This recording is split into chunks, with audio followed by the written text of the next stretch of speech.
랩런트를 위한 웨스트민스터 소요리 문답 오늘 강의를 시작하도록 하겠습니다. 18번째 문답을 위한 사전 질문입니다. 세상에서 말하는 죄의 요소는 무엇이며 성경에서 말하는 죄의 요소는 무엇인지 알고 있습니까? 세상에서 말하는 죄의 요소는 여러 가지 또 배경들을 말하고 있습니다. 또 개인의 여러 가지 상황들을 이야기하고 있는데 성경에서 죄를 정의하면서 죄가 가진 요소에 대해서 어떻게 설명하는지 살펴보도록 하겠습니다. 웨스트민스터 18문답을 보면 사람이 타락한 상태에서 죄의 요소가 무엇입니까? 라고 질문했을 때 답을 하기를 사람이 타락한 상태에서 죄의 요소는 아담이 처음 죄를 범할 때의 죄책, 죄에 대한 책임과 형벌을 말합니다. 원래의 원의가 없는 것과 전체 본성의 부패 등으로 설명하고 있습니다. 이것을 보통 원죄라고 부릅니다. 또한 이 원죄로부터 나오는 모든 실제적인 죄들, 자범죄가 있습니다. 라고 정의하고 있습니다.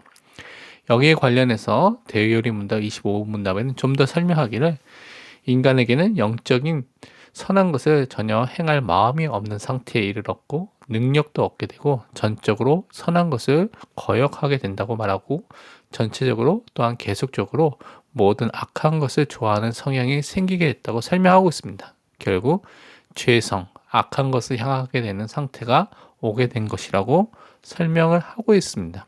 그렇다면 근거 성경 구절을 통해서 다시 한번 이 부분을 확인해 보도록 하겠습니다.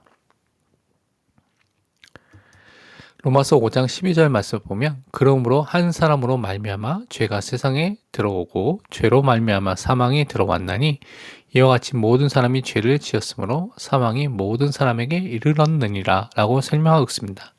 아담 한 사람의 죄가 인류의 대표로서 또한 그가 지었던 죄를 인하여서 그 죄책과 또한 죄의 오염이 인류의 시조인 아담과 하와를 통하여서 우리에게 유전돼서 우리에게 전달되어 온 것을 또한 우리가 알고 있고 믿고 있습니다.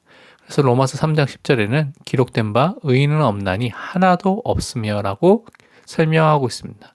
이 세상의 모든 사람은 죄인인 것입니다. 이 원죄의 영향력 아래서 자범죄를 지을 수밖에 없습니다. 그래서 시편 51편 5절에는 설명하기를 내가 죄악 중에서 출생하였으며 어머니가 죄 중에서 나를 잉태하였나이다.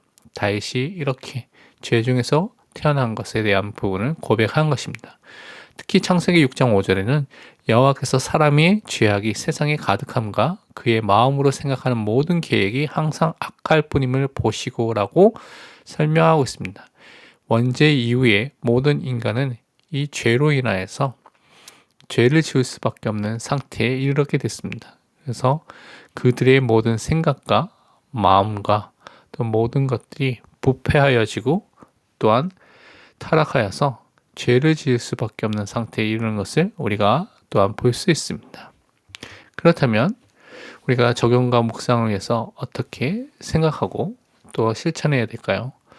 먼저 나는 죄라는 것이 죄에 대한 책임과 형벌이 분명히 포함되어 있고 본성에 대한 부패와 원래의 의가 없어진 상태라는 것을 포함하고 있다는 것을 항상 생각하고 있는지 점검해 봐야 되겠습니다.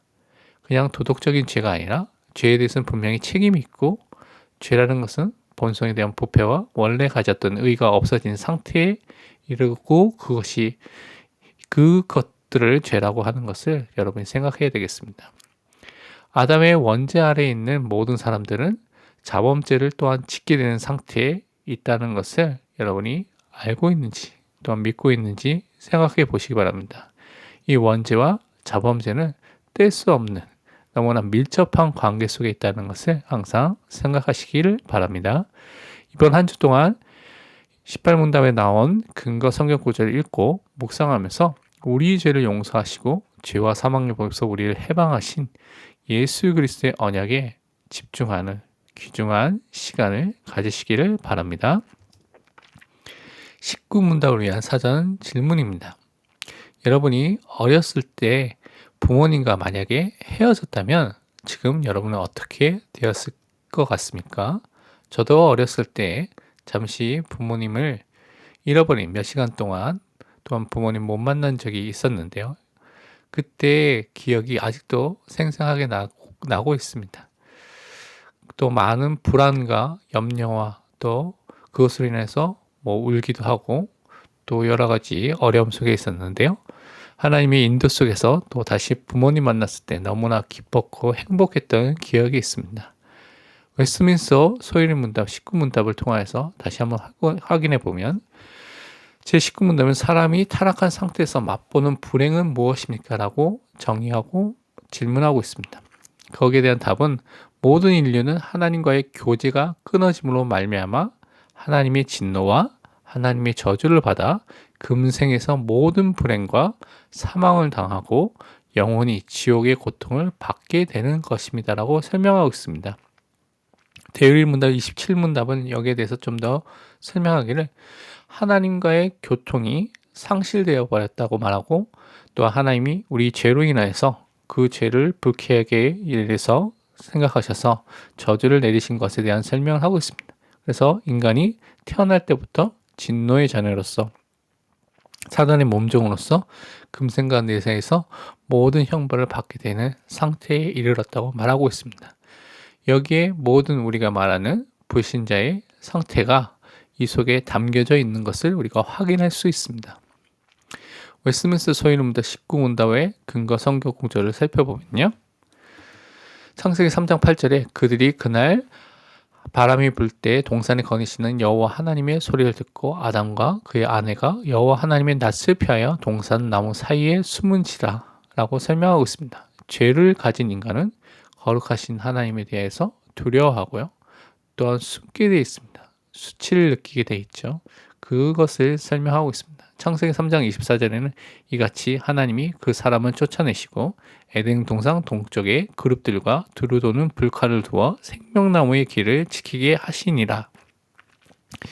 이것을 통하여서 하나님의 모든 축복에 또 모든 것을 예비했던 그 에덴 동산에서 인간이 쫓겨나고 하나님과 인간이 단절된 그 교제가 끊어진 것들을 우리가 이 말씀을 통해서 다시 한번 확인할 수 있습니다.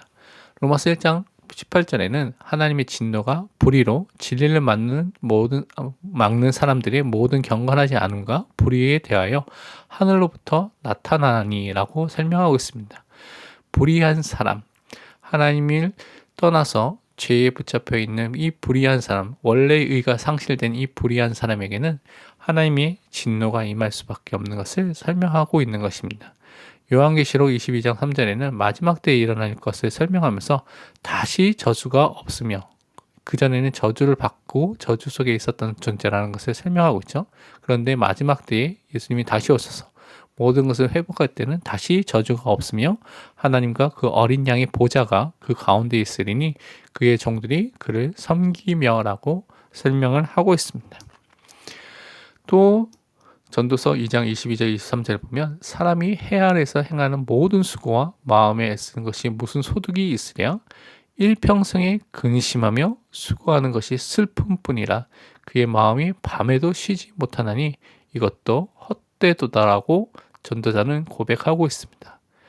이 땅에 사는 것이 일평생 사는 것이 근심과 수고와 고통과 슬픔뿐이고 그 마음도 생각도 평안과 안식이 없는 상태에 있다고 분명히 말하고 있습니다. 이것이 하나님을 떠나 있는 사람의 상태인 것이죠. 로마서 6장 23절은 그래서 선언하기를 죄의 삭은 사망이다 라고 선언하고 있습니다. 죄의 결과는 사망, 하나님과의 영적인 단절뿐만 아니라 또 육신에도 사망이 오게 되는 것입니다. 하나님의 은사는 그리스도 예수 우리 주 안에 있는 영생이니라. 영원히 하나님께 함께 사는 영생의 축복을 그리스도 안에서 우리에게 주신다고 분명히 약속해 주셨습니다. 마태복음 25장 41절에 또 왼편에 있는 자들에게 이 왼편에 있는 자들은 예수 그리스도를 믿지 않고 마지막 심판 때에 염소와 같이 심판을 받는 사람들을 말합니다. 이르시되 저주를 받은 자들아 나를 떠나 마귀와 그 사자들을 위하여 예비된 영원한 불에 들어가라. 분명히 마귀를 따르는 또 악년들을 위해서 예비된 영원한 불, 그 지옥에 또 왼편에 있는 마귀의 자녀들도 마귀의 종들도 분명히 가게 되는 것을 설명하고 있습니다. 데살로니가 후서 1장 9절에는 이런 자들은 주의 얼굴과 그의 힘의 영광을 떠나 영원한 멸망의 형벌을 받으리로다. 8절 읽어보면요. 하나님을 믿지 않고 예수 그리스도를 믿지 않고 거부하는 사람들에게 영원한 멸망의 형벌이 임한 것을 설명하고 있습니다. 그래서 이 지옥의 배경을 벗어날 수가 없다는 것입니다. 그렇다면 우리가 이것에 대한 적용과 묵상을 어떻게 해야 되겠습니까? 먼저 나는 인생의 비참과 불행의 시작이 죄로 인하여서 하나님과 단절된 그것으로부터 오게 된 것을 항상 생각하고 보고 있는지 우리가 점검해 봐야 되겠습니다. 또한 현장의 불행과 저주와 함께 앞으로 오게 될 죽음과 지옥의 형벌의 고통이 너무나 비참한 것을 실제로 사실적으로 믿고 있는지 점검해 봐야 되겠습니다. 또한 이번 한 주 동안 19문답 속에 있는 근거 성경 구절을 찾아서 읽고 묵상하면서 우리를 모든 불행과 비참과 저주와 재앙과 사망과 지옥과 사단에서 구원하신 예수 그리스도의 구속의 사역과 하나님의 은혜에 감사하는 시간을 깊이 가지시길 바랍니다. 기도하고 오늘 강의를 마치도록 하겠습니다.